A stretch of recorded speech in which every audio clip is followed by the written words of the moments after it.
வேலோடு வாடா எம்முப்பாட்ட முருகா.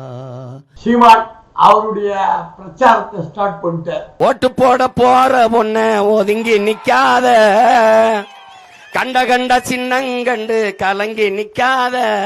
சபாஷ். விஜய் சேகர்பாபு கூட நிக்கலாம். ஐயா ராமதாஸ் என்ன பண்ண போறாரு தெரியல. அம்மா சசிகலா என்ன சொல்லி ஓட்டு கேட்க போறாங்க தெரியல.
தமிழக அரசியல் களம் பரபரப்பாக சூடு பிடிக்க ஆரம்பிச்சிடுச்சு. சீமான் அவருடைய பிரச்சாரத்தை ஸ்டார்ட் பண்ணிட்டார். முதல் பிரச்சாரத்தை ஸ்டார்ட் பண்ணிட்டார். 234 தொகுதி தனியாக தான் நிற்போன்னு சொல்லி ஜெயிக்கிறோம் தொகத்தெல்லாம் வேற அவரோட தனி மனிதனா ஸ்டார்ட் பண்ணி பிரச்சாரம் பெருங்க ஆரம்பிச்சிட்டார். இன்னொரு பக்கம் எடப்பாடி நாளைக்கு ஆரம்பிக்கிறார்.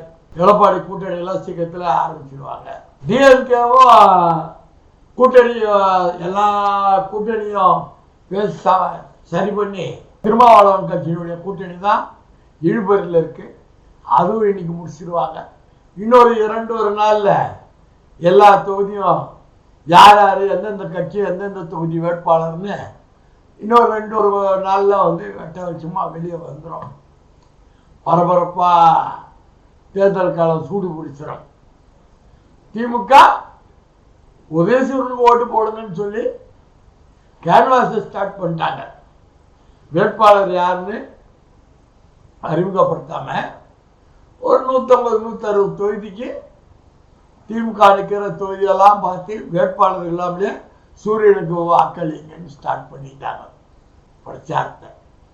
டிடிவி என்ன பண்ண போறாருன்னு தெரியல. ஐயா ராமதாஸ் என்ன பண்ண போறாருன்னு தெரியல. அம்மா சசிகலா என்ன சொல்லி ஓட்டு கேட்க போறாங்கன்னு தெரியல. மகன் இருக்கிற கேண்டிடேட் எல்லாத்துலயும் அன்புமணி நிற்கிற மாம்பழத்துக்கு எதற்கு பிஎம்கே கேண்டிடேட்டுங்களாம் ஐயா ராமதாஸ் கேண்டிடேட்டுங்க நிறுத்தி வைக்க போறாங்க. நேருக்கு நேர் முட்டை விட போறாங்க. நல்லா வேடிக்கை அருமையான இது. லெப்ட் ரைட்ல கூட காம்ப்ரமைஸ் ஆகி ஒத்துக்கிட்டு போயிட்டாங்க. முடிஞ்சு போச்சு. திமுக மிகப்பெரிய பலத்தோட எல்லாரையும் எதிர்ப்பு சக்தியோட மக்கள் சக்தியினுடைய நிலப்பாட்டில் திமுக களை இறங்கிடுச்சு. நான் ஏற்கனவே தேர்தல் பார்ட்னர் மோடி மஸ்தான் சொன்னேன் எலெக்ஷன் கமிஷனர். அதே மாதிரி நேற்று ஸ்டாலின் அறிவிச்சிருக்காரு.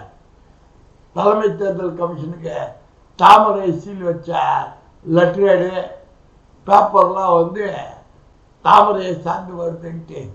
அது மோடியினுடைய பார்ட்னர் தேர்தல் கமிஷன். தமிழ்நாட்டில் என்ன புள்ளலகடி வேலை பண்ணாலும் வேலை நடக்காது.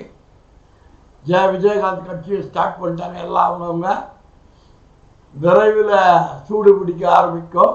தேவைக்கா விஜய் பெரம்பூர் தொகுதியை செலக்ட் பண்ணியிருக்காராம். சபாஷ். சென்னையில் அவர் நிற்கிறது தான் நல்லது. ஏன்னா படித்தவங்கெல்லாம் நிறைய பேர் இருக்காங்க. பெரம்பலூர், ஈரோடு, திருப்பூர்லாம் போனால் ரசிகர் என்ற ஆர்வலத்தில் அவர் சந்திக்கவே கூட்டம் கூடும். ஆனால் இதில் இன்னும் ஒரு ஹைலைட்னுங்கடா, பெரம்பலூர் தொகுதியில் அவர் நிற்கிறதுக்காகவே ஒரு வீடையே விலைக்கு வாங்கிட்டாங்களாம். பினாமி பேரில் வீடை விலைக்கு வாங்கிட்டாங்களோ இல்லை விஜய் அவருடைய கட்சி பேரில் வீடை வாங்கினாரோ இல்லை அவர் சொந்தமாக வாங்கிட்டாரோ, அவர் சொந்தம் எல்லாம் வேறு யார் பேரில் வாங்கிட்டா வாடகை வீடுன்னு ஒரு ரெசிப்ட் போட்டுட்டாங்க. அவர் சேஃப்டியாக இருக்கணும், அங்கே தங்கி பிரச்சாரத்தை நல்லா பார்க்கணுன்ட்டு ஒரு வீடே வேலைக்கு வாங்கிட்டாராம். பொதுமக்கள் குமுறல் வாட்ஸ்அப்லாம் வருது.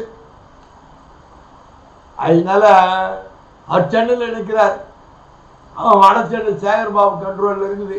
சபாஷ், விஜய் எதிர்த்து சேகர்பாபு நின்னா கூட நிற்கலாம், அதில் ஒன்றும் ஆட்சேபனை கிடையாது.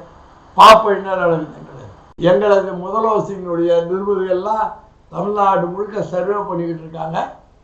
விரைவில் எந்தெந்த தொகுதி யார் யார் எவ்வளோ கூட்டணி எப்படி இருக்குன்றத தொடர்ந்து நாங்கள் தகவல்களை தருவோம். தொடர்ந்து முதலோசை யூடியூப் சேனலுக்கு ஆதரவு தாருங்கள், சப்ஸ்கிரைப் பண்ணுங்கள். தேர்தல் களத்தினுடைய நிலைப்பாடெல்லாம் டெய்லி பாருங்கள். அடுத்த காணொளியில் சந்திப்போம் மீண்டும்.